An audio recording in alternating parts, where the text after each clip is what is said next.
Hello there my dear friends and welcome back to another Star Wars video. It is I coming at you once again, your favourite galactic hostess, Star Wars Meg. And today, we have some really exciting Ahsoka updates. And we begin with official confirmation that Season 2 has wrapped filming. That's right, it's a wrap. Not it's a trap, as Admiral Akbar would say. Ironic because he's in this season. But no, filming is done. Several cast and crew members have been celebrating on social media, sharing photos of their wrap party, and it looks like they have a lot to celebrate. This season is going to be insane. In this picture amongst some of the stunt team and a few others, we have Rosario Dawson, Ahsoka Tano herself, as well as Ivana Sakno, Shin Hati, and Natasha Liu Bordesso. And while principal photography has come to an end, it is worth noting that reshoots are going to go on throughout the month of October, so they're not fully done. And something very exciting we've been told is one of the reshoots is going to take place in Scotland and involve Anakin's Force ghost. Hayden still has more to film, and like I've been telling you guys, Anakin is a huge part of this story. Dave Filoni, with the final season of this show, wants to honour George Lucas and wants to make the Chosen One a focal part of the mysticism of the Star Wars universe. Anakin is going to be a major part of the Peridia subplot. He's going to be used far more than you think. This isn't just a case of an occasional cameo or an occasional Force Spirit mentor to Ahsoka. We're talking about a main character in Season 2, someone who's even going to impact the journey of Baylan, and go watch my previous video for more information on that. But for now my friends, we can celebrate that the bulk of Dave Filoni's second season has come to an end. The last officially confirmed live-action Disney Plus Star Wars show, and I'm sure Dave has quite a few surprises planned. But it's also reported that filming went much smoother than for Season 1, without any lockdowns or strikes affecting it. And that brings us on to our next update. We have some new comments about what to expect from a fan favourite director who confirms her involvement, Bryce Dallas Howard.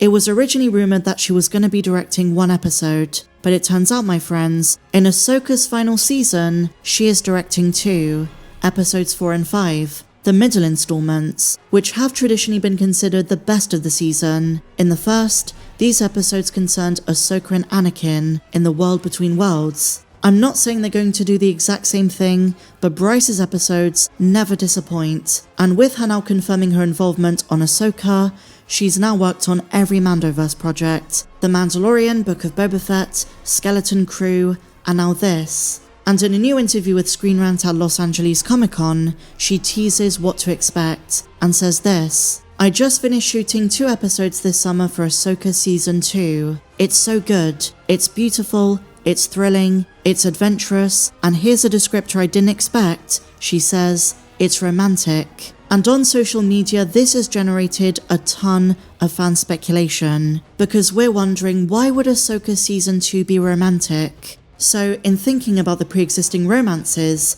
your mind goes straight to Ezra and Sabine, but those two are literally a galaxy apart. Ezra is back home with the New Republic, whereas Sabine is stuck in the second galaxy with Ahsoka, Huyang, Baylan, and Shin. So who is Bryce talking about? Is it possible the rumours of a new love interest for Ezra are true? There was a report that stated Thrawn is going to send one of his spies to flirt with Ezra, only revealing her betrayal at the end.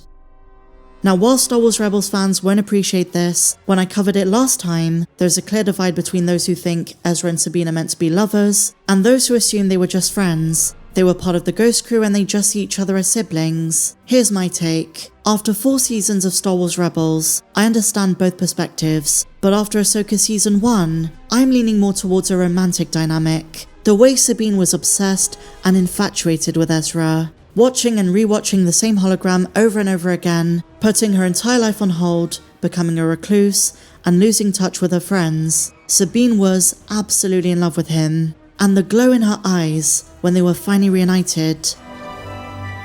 That was not the look of being reunited with a long-lost friend. It was deeper. It's not the same look Hera gave him. But just like any piece of art, this is subjective. Different viewers are going to have different takes on it. But to my mind, it was romantic. What if she's talking about flashbacks? What if it's Anakin's ghost, reminiscing about Padme? What if the rumours of Natalie Portman's involvement are true? Then there are Star Wars fans who are shippers, who love putting 2 characters together who are unconfirmed, romantic interests.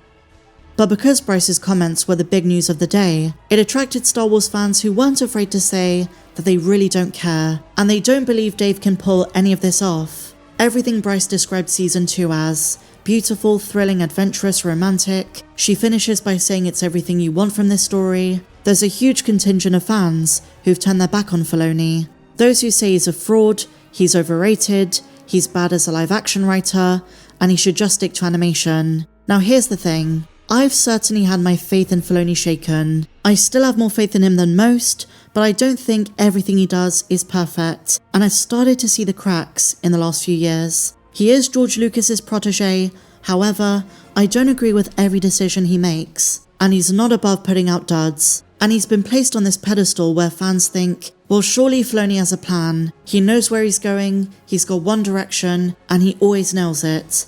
I disagree. Dave is prone to write himself into corners. I love the Clone Wars, I love Star Wars Rebels, much of Ahsoka was good, but even as a fan of the first season, I have to admit, he's uneven. There's lots I can say about his writing, about the character of Ahsoka, in her own show, but one of my biggest gripes, and something which is going to connect to Season 2, is Filoni using Force mysticism as a crutch. The world between worlds, Morai, Mortis, all fascinating concepts, always used, always teased, but never explained. We still don't know anything about the ultimate significance of the Mortis gods. We know a little bit about why they matter to the galaxy, how they relate to balance in the Force, how they relate to Anakin's journey in the Clone Wars, but Dave Filoni always alluded to a greater purpose that we were going to learn someday. They were teased again in Rebels, and then long after their death, they appear as statues on Peridea. And so in response, some fans have said, we just need to give Dave time. He is getting to it, we just have to be patient. But I'll be honest with you, I don't know if Dave knew where he was going when he ended Season 1. I think a lot of the time he writes as he goes along. And yes, I acknowledge even George Lucas did this, but I think we need to stop assuming Dave always has a perfect plan. That doesn't mean I don't trust him. I fully believe in his abilities to write a great story, and I'm so excited for Ahsoka Season 2. So on one hand, we need to stop assuming he is this great savior of Star Wars, and also we need to stop assuming he's committed the worst sins in Star Wars. But going back to the main topic, when it comes to Bryce, her episodes are the ones I look forward to the most. And so finally, my friends, moving on to our final Ahsoka topic, we have another crazy wild rumour which has re-emerged about Baylan. Apparently in the first part of Season 2, in the first 3 episodes, Baylan is searching for a certain source of power. That's the way it's been described. And when you talk about a font of power, I immediately think of Abeloth. Font of power, pool of knowledge, that kind of terminology, that is very Mortis-esque and very much relating to the Mother. And they say Mortis will be present in the same galaxy that Peridea is in. But here is the most important part. To access it, Baylan uses ancient Zepho secrets, hidden technology present on Peridea. And as we know, my friends, there were giant Sith robots in the concept art, as well as writing that alluded to the Zepho sages in the first season. So they're mixing different ancient traditions, the Mortis deities, the Ones, and the Zepho. Very exciting.